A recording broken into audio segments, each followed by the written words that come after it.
স্ক্রিনে যে ছবিটা দেখতেছেন না, মাসে ৬০,০০০ টাকা তার ইনকাম। 5 স্টার হোটেলে উনি খাওয়া দাওয়া করে।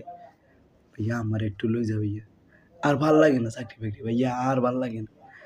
আর ভাল লাগে না ব্যবসা বাণিজ্য ভাইয়া, তুই আম্মুরও লই যা। মানে নিজে বসে থাকে ৬০,০০০ টাকা প্রতি মাসে ইনকাম করে দৈনিক ২,০০০ টাকা। আপনি ২,০০০ টাকা বাদ দেন, আপনি ৫০,০০০ টাকা।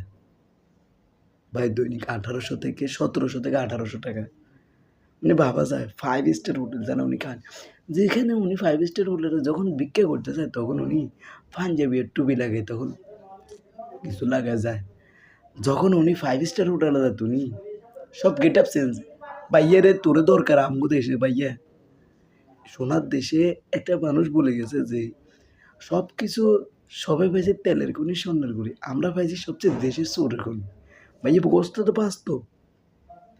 ঘুষ ছাড়া, দুর্নীতি ছাড়া, সিন্ডিকেট ছাড়া, চুরি ছাড়া এ দেশে কিছু নেই। এই দেশে আগে ছিল সোনার বাংলা, এখন হচ্ছে কট বাংলা।